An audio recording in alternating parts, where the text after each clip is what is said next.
Okay, hello, hello.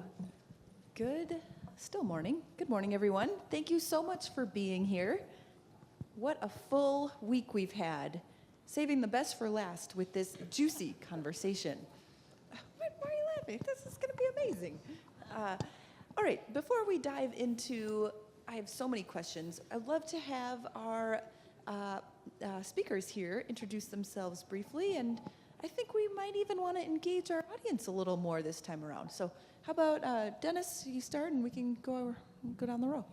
Sure. Dennis Steppenbush. I run the Corporate Venture Capital Fund for Blue Cross of Kansas. We invest in companies that improve the health markets in general, are strategic to Blue Cross and Blue Shield, and provide returns.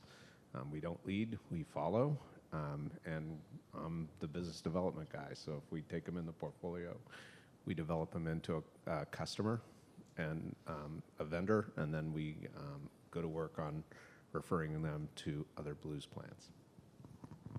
Hi, everyone. I'm Anjali Joshi. I lead the Impact Investment Fund at the National Council.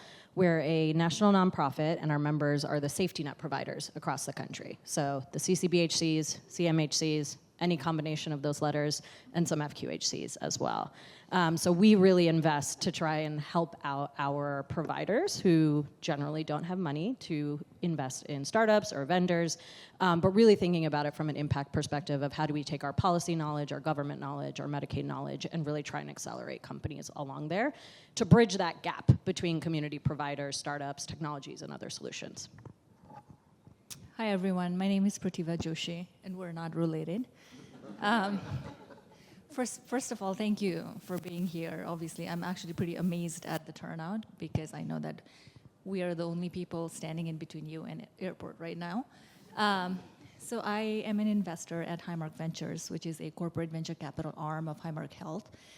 It is a $200 million fund, and we invest in healthcare IT, healthcare services sort of companies from Series A to Series C, $5 to $10 million check sizes. And my team oversees investments for Highmark, the payer side of the business, for Allegheny Health, which is the provider network, and there are multiple other subsidiaries that we oversee investments for. Hey everybody, Kurt Sheeline. I'm a partner at Echo Health Ventures, which, like Dennis and Prativa here, is a strategic investment firm for several Blues plans. Those are Blue Cross North Carolina, Tennessee, Arkansas, and then Cambia Regents, which is a 4-state plan in the Pacific Northwest. 7 markets, 10 or 11 million lives across all different lines of business. And we are stage agnostic investors, investing largely in health tech services, tech-enabled services companies. Amazing. Thank you all. And hi, I'm Solomé Tibabu, founder of Behavioral Health Tech. It is just so incredible to have you all here. I couldn't say it enough. Thank you so much for taking the time and resources for being at BHT. Hashtag BHT2024 when you post how amazing this panel is paired to the rest. So as you can see here, we have some amazingly talented strategic investors representing providers, health plans, associations.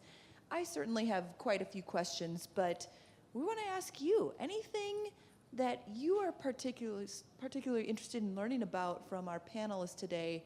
If you want to raise your hand, happy to integrate that in our conversation. I really like hearing horror stories. Wow. Okay. Matthew and then Jennifer.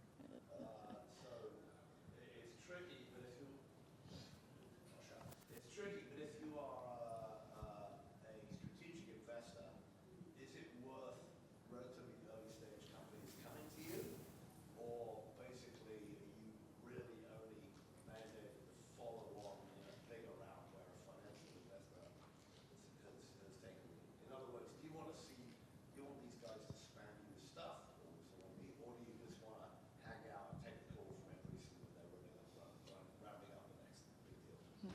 And for the cameras, I'll just repeat, for the early stage startups in the audience, is it worth their while to approach you? Are you looking to partner with them at that stage, or looking for later stage and referrals from other funds?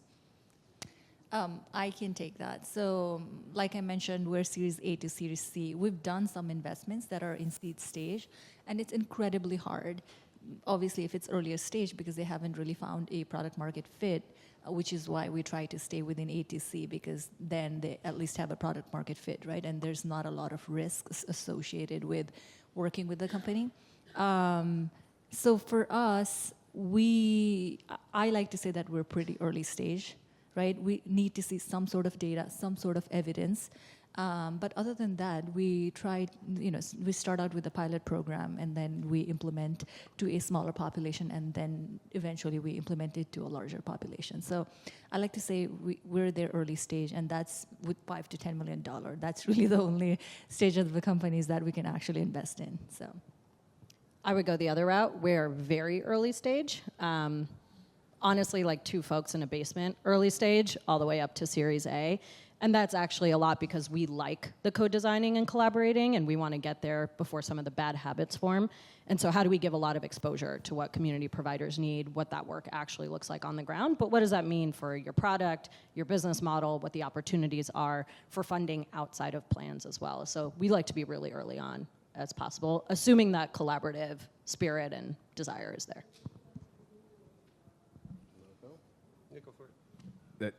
I think you're hearing the theme here. The answer is it depends on strategic investors. So you really have to find out how big their fund is and where in the spectrum they're comfortable investing. As payers in general, our sales cycle is exceptionally long. So you probably need to have some sort of revenue implicit that you've proven out with somebody to make it work. And you have to be capital efficient because, I think my record is 7 months to bring a vendor in and to get them through.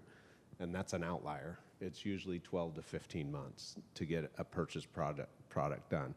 It's not that we're slow, it's just we're heavily regulated. And so you have to go through security audits, you have to go through audits, you have to go through audits of the audit, and then you're worn out by then. I agree. Our timeline is 12 to 18 months. That's the sales cycle. But every once in a while, if we're doing a pilot program, we can get away with 6 months, 7 months. But that's honestly really rare. I would only add, Dennis, I think you said it, like it depends on the investor. I think there are some strategic investors out there that do this co-development, co-design type of early stage investing. And that's part of our value prop, right? Bringing those types of health plan stakeholders to the table and actually setting those companies up at early stage to solve the pain points that these health plans are feeling. But not everybody has that capability or the people to be able to do that. So you got to find that right fit of person and investor. And you're just looking at the investors here. We have to find a champion in the plan that completely believes that this is going to solve a problem. And I always ask the company, are you delivering us a vitamin or an aspirin? Because if you're a vitamin, we're not interested. It needs to be curing a headache somewhere in the plan, and it has to be a big enough headache for a senior leader to champion it and take it through the system. Yep, great question. I think Jennifer, I saw had the next question. So I spend a lot of time at conferences and expos and things like that, and I've seen sort of as things come out brand new, and then over the next 4 years I see 19 versions of it. So my question for you is, what are you tired of seeing, and what are you excited about? What are you tired of seeing, and what are you excited about?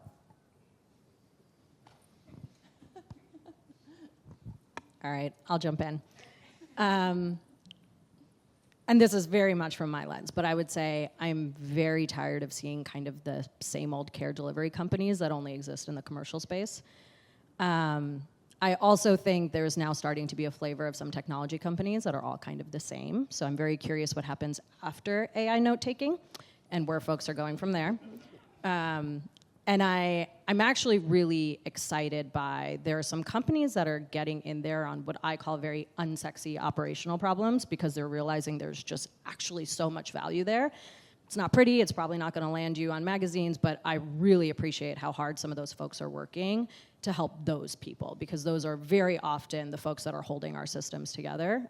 They're very new, they're very early, but the fact that anyone even wants to try and solve workflow, call center, paperwork type problems is very exciting for me.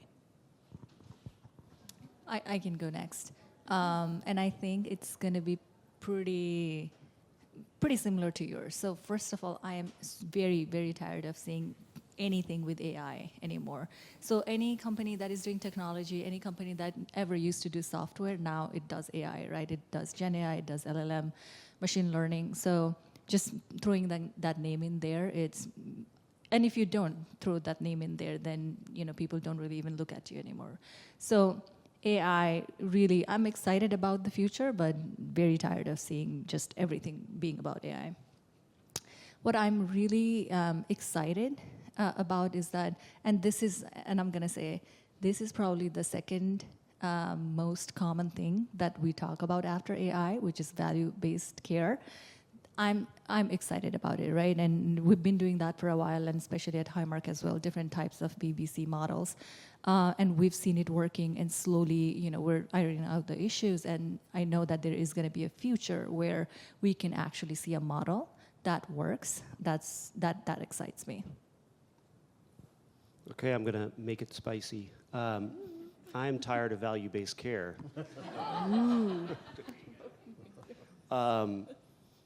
And that's not because I don't believe in it. I think there's been a lot of investment in every single flavor form of value-based care, from primary care to specialty care, all different types of companies. I think we might be at peak value-based care right now, and I will say our health plans are worried that, particularly for their complex members, they're getting calls from 5, 6, 7 value-based care providers who are now all gonna fight over who drove the savings, right, of that intervention, or if that person actually lowered total cost of care, which is causing a big headache for us as investors, given that we've invested in a lot of these different models that now all want to touch that same member. I do believe in it. I think we need to rationalize the value-based care stack. Excited about a lot of the same admin, just boring functions, right? And I don't think AI is a panacea to solve all of those problems. I do worry about, this concept of AI washing, right? So everybody just washing their pitch decks in AI. We're very skeptical of that, and just looking at how do you solve the problem, and is it a big enough improvement to get a health plan to say, okay, I'll give this a try, as opposed to sticking with my existing tech stack and systems that I've worked with for 30, 40 years at this point. And can we just take a step back for maybe those who aren't quite as familiar? What strategic value are you adding as strategic investors versus standalone traditional VC firms? I'll answer that. My CFO calls me the pebble in the shoe. So, it's the reminder of we're doing things every day, and someone needs to come in and say, hey, I just came back from BH Tech and we're behind. So here's 5 opportunities that you should think about, and then see if they really relate inside our plan to raise the bar. So as a strategic investor, I think we're sort of the bell cow that comes out and says, this is what the future's gonna bring. We try and help in a few ways. So the first is, again, big chasm between a lot of startups and safety net providers who really end up getting a lot of these uninsured Medicaid, but also commercial population folks. So we try and be the translator between the companies, right? What does this look like? How do you actually work together? What are they going through? What are startups going through? A lot of fatigue on our providers' end as well. So there's really just a translation knowledge piece. I think the second is we try and really explain policy regulations and what the advantages are there that are coming. That is going to be a big part of our work come the next 4 years as well, of what's changing, what are those impacts, how do we help folks along. I think the third part of it is, in behavioral health, it's unclear what some of the value of startups is going to be, if they're going to exit, are they helping? And as impact investors, we really try and balance out from the beginning, what actually are you trying to do in the system? How do we tell you why the system works that way to begin with? And how do we start setting you up for both sustainable financial business models, or somewhat sustainable financial business models, but also measuring impact in different ways? Because what we measure right now often is just check boxes for various purposes. How do we actually think about the impact on providers, the impact on patients at the end of the day, but also just little movements in systems that we need to see so we feel like we're progressing together? So we think of it in two different buckets. So as a strategic investor for the startups, right, we bring two key values. First of all, we come up with a partnership, right, a commercial relationship, a contract that brings revenue for you. A financial investor, anybody can provide capital, anybody can invest in a company, they just bring in capital and that's about it. But when we invest our capital in you, we're also bringing in the revenue, which is recurring year after year, right?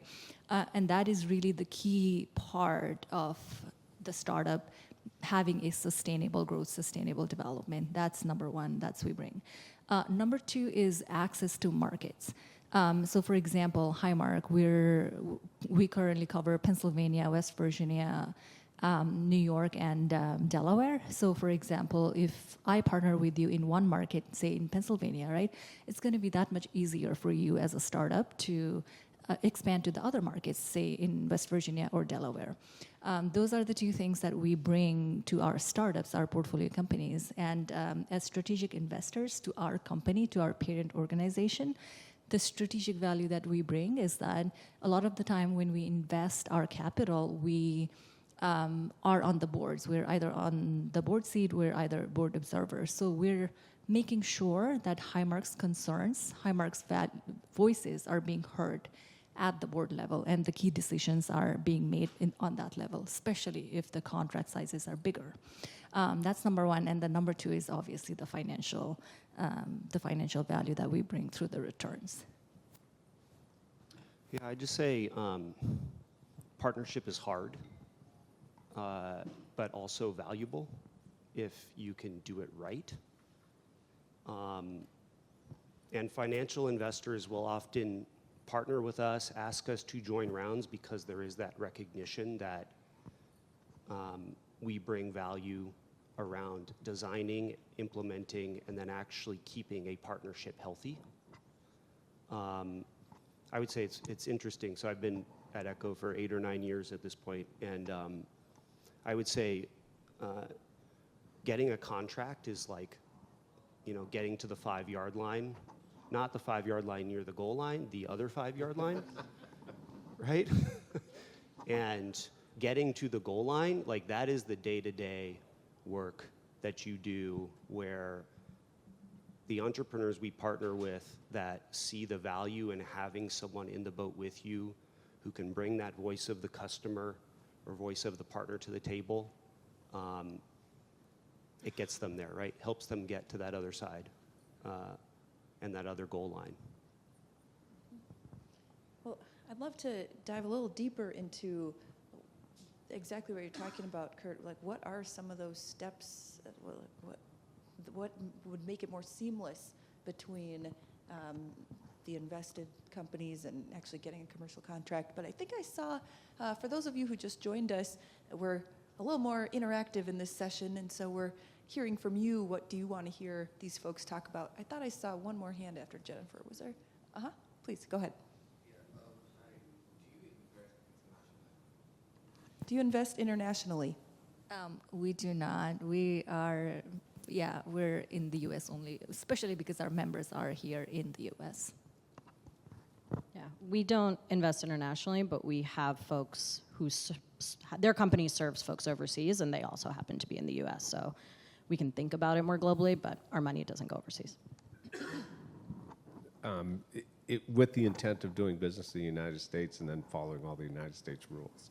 I think that's we've seen a lot of overseas companies make presentations. They need to establish a beachhead here, have a U.S. corporation.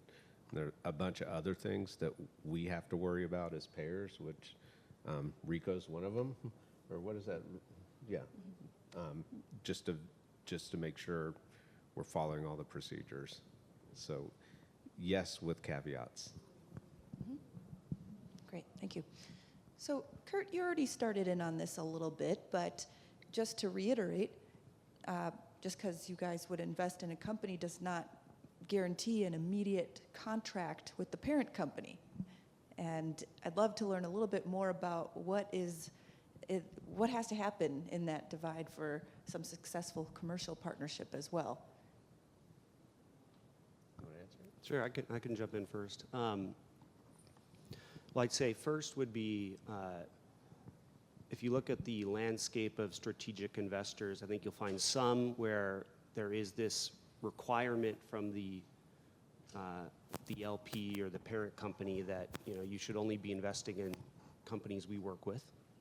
So that would be, there are some strategic investors out there that do that. Then there are others that have the flexibility to invest ahead of where the corporation is. Like the whole strategy or goal of making these investments is direct the corporation to the innovation that you think is happening that not yet known to us. We're able to do that. I think most of us up here are probably able to do that. So I would say what makes a partnership successful and how do we try to navigate that? I'd say there's maybe two pitfalls I've seen happen again and again. First is just dealing with turnover.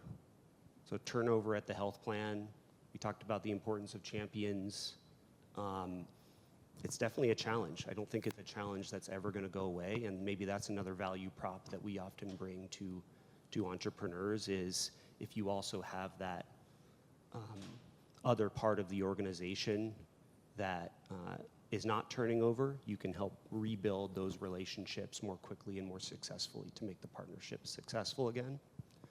I'd say the other one that is, it's very simple, but like surprisingly, a lot of people don't do it well. It's just storytelling. I mean, the number of times we've gone into kind of JOC type meetings or hear how JOC meetings go, those are basically like quarterly check-ins of a partnership, right? Not between the investor and the company, but the corporation, or in our case, the health plan and the company. The number of times I've heard like, what do you guys do again in those meetings? And like, how are you driving value? And how could you be driving more value? It just highlights for me how important it is for startups to nail their story and tell it again and again and again. Those two things, if you can get those well, I think it puts you on a successful path for a partnership. So we at Highmark Ventures, we fall under the first category that Kurt just described, where we have to have a partnership. We have to have a commercial relationship with the startups already before we invest any kind of money into them, right? But there are still multitude of things that we do to keep that relationship going on, right? So before we make an investment, before there is even a partnership, we start building a relationship, we start nurturing a relationship with the startup, and then we find and identify key stakeholders within our parent organization at Highmark Allegheny Network, that the person that has the capacity to make that kind of key decisions, right? So we bring those two people together and we try to bring in the right people in the room so that the decision can be made and a relationship can happen. Once the contract has been signed, then we move to the phase 2, where now we're thinking about how do we expand this contract, right? Once we've made the investment, once we've signed the contract, we're trying to expand from different markets. So say from Delaware to, I don't know, Pennsylvania, New York, or from Medicare and Medicaid to maybe commercial line of business, right? So those are the conversations that we start having so that we can help our portfolio company succeed. And on top of that, what we also do is that, we have a lot of friends in the other blues, so we try to make recommendations and referrals to other blues. I may reach out to Dennis and be like, hey, this is the portfolio company that we're working with, and the results are great. Do you want to check it out? That's another channel that we support our portfolio companies. And last, and I think Kurt has touched on this a little bit, is if the contract between the portco and the parent organization, if that starts to go sideways, right? If the contract is not working out or something's happening that it might not get renewed next year, we as investors, we're brought into this conversation. We're brought into this situation fairly quickly. So as soon as that happens, we're in the conversation and we're part of that conversation. And majority of the times, 9.5 times out of 10, we've been able to be a good liaison and have been able to mitigate that risk, that challenge, and been able to renew the contract, which 100% would not have happened if we weren't the liaison between portco and the parent organization. So there are multiple ways that we help our startups become successful. I'll take it in a bit of a different direction. I think for us, it's also a lot of conflict resolution, genuinely. Especially when you're like a technology provider or a services provider, you're probably having the same 4 arguments with your provider customer, right? So a lot for us when we work with our startups is, I know you want to tell your value story your way. I need you to tell it in a way that resonates with them, using their words, the way they think in that structure. And how do we know that our membership is not a monolith, right? We have some folks who financially are doing well, who are used to adopting new things. We have some that are living payroll to payroll, month to month.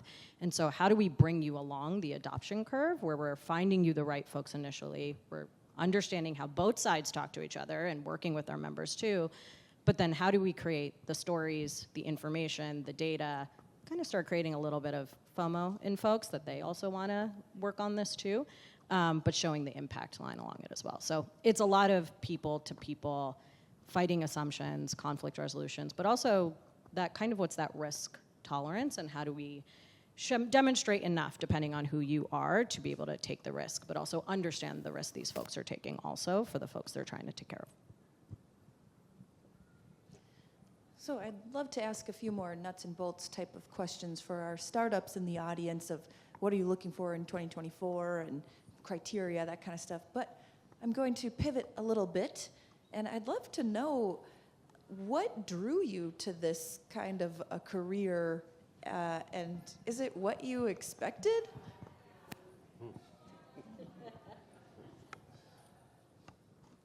Okay. Kurt, I'm gonna spice you. I came into this because I wanted to play defense as much as I wanted to play offense. Honestly, I think a lot of investment money has driven the behavioral health industry in specific directions I really don't like. It's moved a lot of supply around. It's forgotten a lot of folks and what they really, really need. And it's not creating impact. I mean, listen, all of us here have had some sort of personal story. I have mine. And when I look 25, 30 years later to that personal story, there's not as much that has changed that I would have liked to. So part of investing for me is the defense side of how do I sit at the table and actually have conversations with these folks about what it means to also bring their solutions into these tougher spaces that are really hard, but where it is so needed. But also have the tough conversations of like, I know you want to make that decision, but here's the impact that maybe right now the short term seems so great to do this, so you get to your next round, but the long term genuinely is not going to serve you. And it's always great being the dissenting voice in the room, but I have been very, very impressed by how open folks are to that conversation. So as much as it's offense for our providers, it's a lot of protection and defense as well, to be totally honest. I can go next. It's a tough question. So my background is in investment banking. I did that for a little bit, and in the search of purpose and meaning, I quit investment banking, left the U.S., went back to Nepal, and started a healthcare company, basically EHR, EMR company that obviously it existed here in the U.S. But I thought I was going to change the world, the face of healthcare in Nepal, right? And I went there. COVID happened. We became a telehealth company, and here I am now. Clearly, I wasn't able to necessarily change the world, but put a dent on it, right? So I've always carried that value with me, in that I want to do something cool. I want to do something meaningful, and something that's stimulating, but also something that is impactful. That's something that touches people's lives, and I knew that it was going to be in healthcare. My whole family is in healthcare. My brothers are doctors, so it was just always inculcated in me that I was going to be in this field. And when I made that shift from startup over to venture capital, I had a few offers, private equity because of my investment banking background, and then I had this where I knew that I could not only learn more about the payer system, and I really wanted to understand how the payers, the providers worked in the US, and it's a very complicated system, right? But also to be close to the members, right? To bring the innovation to the members, to be able to serve the members while doing really cool things, right? While being in touch with the innovation. So I'm very happy with where I am. I love what I do, and this is phenomenal. For startups, before I did this, I traveled the world, came back to Kansas. I'm a Kansas native. It's great to work for a nonprofit and invest for them. You could do it for the money, or you could do it for the people that got you where you are today, and that's very important because we're Kansas serving Kansas, but I'm Kansas serving my cousins, so it's a lot of fun. I would just say, maybe speaking for all of us, hopefully this is okay with you guys. I think so we're all strategic investors, right? We all work with various incumbents in the organization and direct investment dollars in partnership to what's important to them. This is where I speak for all of us. I feel like we're doing this because if you can do that well and right, you can accelerate impact across the system, and you can do it at much greater scale than you could do otherwise. And that's why I got up every day saying, hey, this is what I'm trying to do, and this is my purpose and mission, and grateful I'm able to do it. Not every day. Wonderful. Thank you so much for sharing that, because clearly you all have a lot of influence to expand very exciting, scalable partnerships, and just really wonderful to hear. So for those who are interested in 2024, 2025 almost, what are strategic investors looking for in terms of criteria? What kind of benchmarks should they be hitting before they attempt approaching you? What advice do you have for our startups in the audience? I can start maybe. I would say maybe in the last 6 to 12 months, and this is both behavioral health specific, but also outside of behavioral health. I think there's just an increased focus on ROI from customers. You go back to 2020, 2021, when you had all this behavioral health innovation and funding, companies starting everywhere and growing quickly. I think there was less of a focus on, okay, so what am I getting for this? It was really, I need to solve my hair on fire problem, which is access to care. Now you fast forward to today, I think everyone knows, at least the health plan world is in an interesting time, and it's just highlighting the importance of not only total ROI, but time to ROI, and that is what a lot of our stakeholders are focused on right now. So I would focus your story around what is it and how quickly can you deliver it and deliver that value to your ultimate customer. Yeah, I think it's, I have this conversation in my mind a lot, which is what is normal on valuation, and normal wasn't 2 years ago. Normal is today, And if you look back 5 years or 10 years ago, we were valuing on the same metrics. Unfortunately, a market got away from us. And now we're looking at overvalued companies. And unfortunately, if you're raising right now, you're stuck with a lower expectation, higher risk mitigation techniques in your documents. And it's just a reality. And it's almost a reality back when I was raising money for my own companies. And it's like, that's normal, but if you've lived through the last 2 or 3 years, it's abnormal, but it's not as normal. We just passed an abnormal phase of life. And I think in this world right now, in behavioral health and in a lot of digital health solutions, we have a lot of inventory to choose from. And it's really difficult for us even to pick a winner. And you touched on it. We take the responsibility of bringing this into the corporation, and we have to be fairly confident that this solution isn't going to disappear tomorrow, because there are ramifications called accountability and corporate politics that said, okay, Dennis brought this in, I'm going to teach him a lesson. And I think it's interesting, particularly in your conversations with other plans, are those plans ready to fail? Are they ready to take something on, take a bigger risk on, with the chance of it not turning out?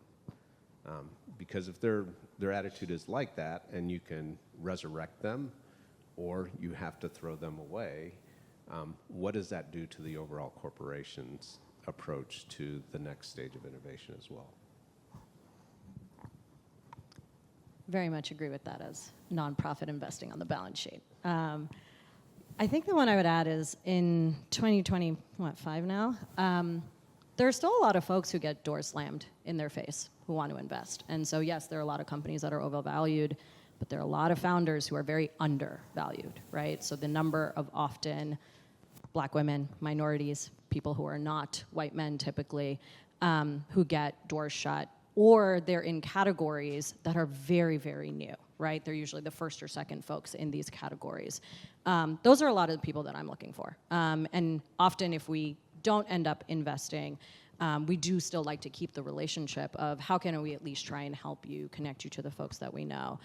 So we try and be that door of at least some of those conversations as well, for folks where the system isn't often validating, but also not giving feedback on what is or isn't working with the model. I agree with everything that the panel has said so far, and I don't know if I can add anything more to this, but I will double click on what Kurt said about ROI, right? So back in 2021, 2022, when we were looking at a company as payers, as investors, we didn't necessarily even think about ROI, especially not in the time frame that we think of it now, which is 1 year. Even if you showed us ROI in the next 3 to 4 years, that was okay. We would invest in a company like you. We would, partner with a company. But now that has changed, right? For 2023 and 2024, unless you show us the hard cost savings, unless you can prove an ROI that you can prove within 1 year, the interest is going to be a lot lower because, we have a member now, but, after a year, the member may or may not be with us, right? What am I going to see from the money that I invest in you? So that's number one. And number two is the scalability, right? As a startup, as my portfolio company, are you going to be able to expand, and are you going to be able to meet the demands of the members that we have? And we have 7 million members, right? Are you, especially a lot of the companies that we invest in are a little bit on the smaller side. So will my needs break your company? That is a big question, right? So you putting that into your storytelling is that you have the ability to scale, not just from members, 1 million members to 5 million members, but also from one market to another market, and be successful at that. Those are the two key things that we look at. Excellent. Yeah, time for some questions. Go ahead, please. Parker. Since there's like a theme, venture has a strong interest in moving quickly, typically, and leveraging technology and automation.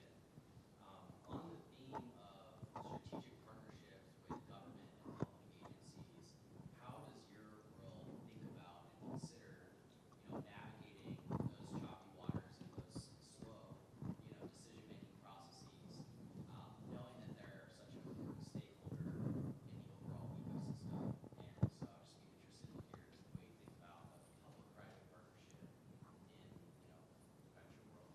And Parker, I should have had you come up to the mic, so I'll have to repeat that. Let me try to summarize for the camera. Knowing investors are more on the fast-paced side, how do you work with government agencies, public sector who are a little bit on the slower side? How do you balance that dynamic if you have any of those kinds of relationships? I know, yeah. There isn't a perfect answer to this, but I'll tell you all the ways we look at it. Some of it is preventative, like in the sense of there are certain categories where we have already built those relationships, are already having those conversations. We have a policy arm. There are things we're just trying to even just catch up with. So there is that side of it.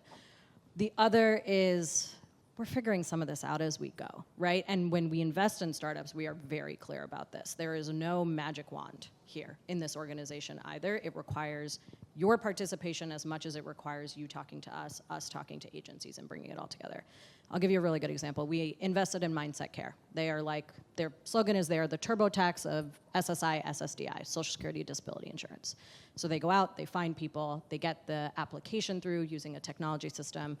Currently, a lot of those applications are actually denied. And now you have folks who can't afford lawyers, and so they are providing free legal services to get them through the system. So they are doing the best they can independently. And what we are trying to do is to bring other nonprofits and agencies together of this is not just a mindset problem. This is actually an issue around how many people are even in these agencies able to do this work. What is the role of our providers and what they're spending all of this time on to help these folks get applied? And so how are we bringing folks together to have the conversation of let's try one solution here, let's actually even align on what some of the problems are, and how do we build a continuous relationship? It's hard. It's not a magic wand. We're figuring it out as it goes. It is very dependent on even the problem you are trying to solve, and there are some areas where we can't even go there yet. I wish I had a better answer for you, but this is like, we always want to change systems, and I think we forget these systems are made up of people, and so much of this is understanding where people are coming from and what they're struggling with as well, and so that is so much of the work. But we try and get ahead of it as much as we can, and some of it's welcome to the table, buckle up, sit down, let's see what we can do kind of an approach. That was Mindset Care was the company. Very Yes. cool company. Kurt, Excellent. go ahead. I was just going to say, it's a good question.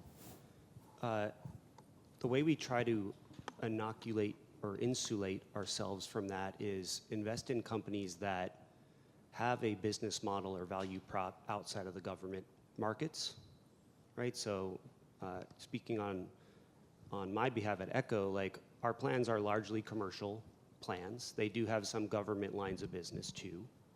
A lot of what we do is commercial related, may have some MA, Medicare Advantage, or Medicaid related businesses, but given that there is such a big government related impact for those lines of business, make that upside, right? Don't make your underwriting case depend on some regulatory change or government continuing to act the way they've acted in the past. I would say though, like, that doesn't mean that there's lots of venture funds or private equity funds out there that will just take that government regulatory risk. Some companies, in the Medicaid space, LTSS, like true just government-related businesses exist, have raised lots of money. I'm not sure how many of you are familiar with all the CMMI models out there and all these value-based care related government models, CKCC in the CKD space. I would say generally, I found those all to be very hard. Maybe they work, maybe they don't. and you have to kind of decide, like, do I truly believe in this model or not? Some will take the former and say, yes, I believe in this. I'm going to put venture dollars behind it. Some will say, no, there's too much uncertainty here around how the program's structured. We've invested in some of those companies that do those government-related businesses, but I would just go back to, we get comfortable because they have something else that gives us some protection that this is going to succeed. Yeah, I'm going to say we operate very similarly as well. Most of our investments, most of our startups, they operate in the commercial line of business. Obviously, they cover some Medicare and Medicaid portion of it, but they're not 100% reliant on it. We have, in the past, looked at companies that solely did either Medicare or Medicaid, and we found the margins are really thin, so we haven't actually made any kind of investments there.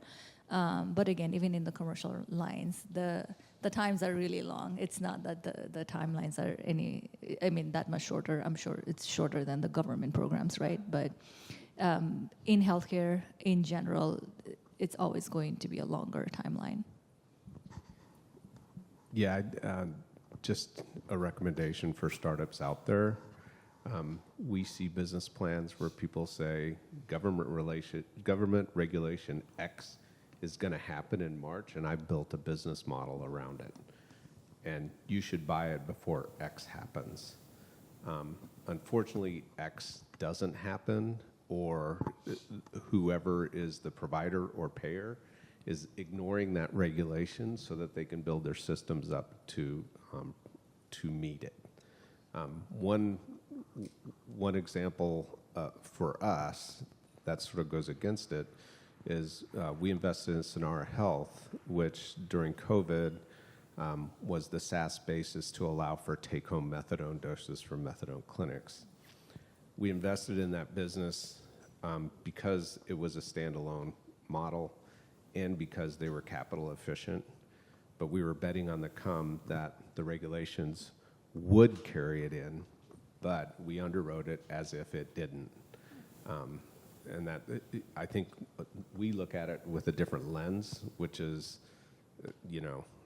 I know, but mostly you go back to your payers and say, what are you worried about in this March 2026, law that's going to come into effect? And I'm like, I'm not worried about it at all.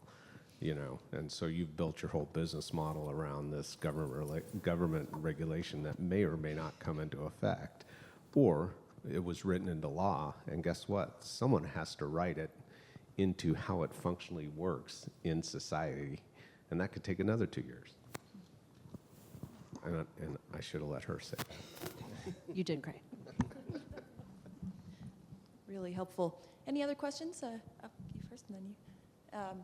Start making your way to the mic, too, if you don't mind.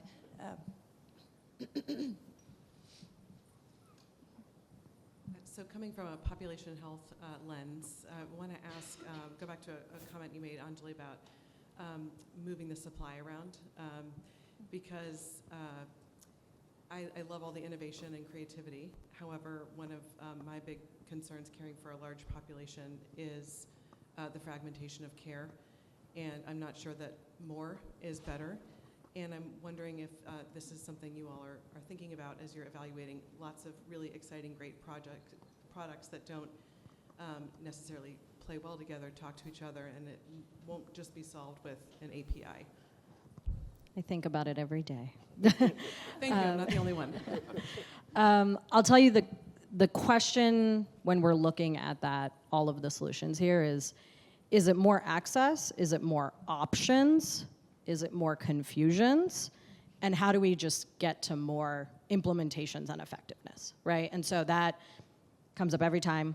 I think about it all the time. I think I would be curious what the three of you think. We don't invest in care delivery because it is competitive to our members, but it is the downstream implication often of the solutions that we are implementing is we are trying to help people, but you're never helping across the entire journey or the system, right? And so where are you getting them to, but then what also happens at that point?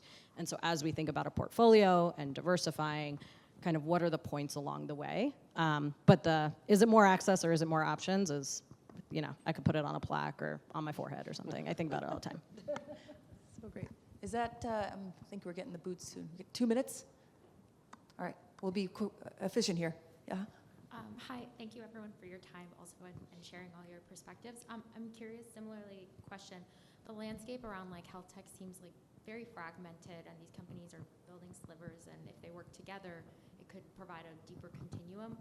At the same time, like Anjali was alluding to, there's a lot of duplication maybe in products that exist today. So do you see the landscape shifting in a way where these companies will start doing partnerships together, and what challenges they're facing in that sense? And then also for startups, or maybe building similar technology, do you encourage them to seek out partnerships and work together if you know of them inside your portfolio, or do you, what's your philosophy on that? Are you against that? Yeah, I can take that. So point solution fatigue is real, right? The payers, the stakeholders that we talk with, they don't want to implement 100 different solutions. They would rather have one solution that solves one problem. But the thing is that, so with up and coming sectors, up and coming areas like behavioral health, which obviously has been up and coming since 2021, what is important is that it has to start out with niche areas, right? So for autism, there would be one company. For, I don't know, pediatric youth mental health, there's one company. For eating disorder, there's one company, right? Yes, it would be ideal if it was all collaborated into one, and I'm sure we'll see a future where a lot of these companies, start merging or getting acquired, and that would solve our problem. That's number one. And I think the second one is, the way that I see is, I think behavioral health specifically is going to be start to integrate it into other modalities, right? So for example, behavioral health is already integrated into weight management. So any kind of cardiometabolic conditions that we look at, behavioral health is always part of it, right? And with the medical needs and, fitness and nutrition and whatnot. In the GI space, behavioral health is a big part of the whole GI journey as well for rheumatoid, and there's a lot of other chronic conditions where behavioral health is starting to integrate into physical health. So I see the integration in two ways, one from behavioral health and physical health together, and one, obviously, the small point solutions combining into one. Okay, we're way over. Would you guys be willing to do one more question? Do it. All right, Obi. Thank you. I'm Obi. I run Flourish Labs. We're a peer support tech company for teens and young adults. So we are primarily Medicaid, because mostly Medicaid pays for peer support, but our margins are over 50%. So I think that thesis that you can't make money in Medicaid, I personally, that's not my experience. You just have to build your business around it. So I'm curious if other panelists, some of you do invest in Medicaid, right? Do you disagree? I don't know that I would have a job if I didn't disagree, to be honest. But yeah, deeply. I think the issue is it's harder in the sense of how intentional you have to be about who you're building for, right? That's what it is. You're not just building for one type of person who lives one type of life. Not that that's what everyone is building for, but there is so much variety. It also takes a much deeper understanding of how many factors are in play. And I think there's a natural hesitance because we all every day have some sort of interaction with the government. And so we have these narratives in our head of how hard it is, how slow it is, how complicated it is. But I think there is, one, a ton of opportunity, a ton of need, and I have seen fantastic financial models. The one thing I'll also say is there are a lot of late-stage startups now that, in order to progress financially and actually be sustainable, their approach is to go into Medicaid. It's just much harder. It is harder. It's That's what it easier is. to start in Medicaid and then move to commercial than Yes. to start an employer and then suddenly be like, oh, maybe I should serve Medicaid patients. It's the intersectionality of building. Exactly. Well, thank you. So can you please help me in giving a applause to my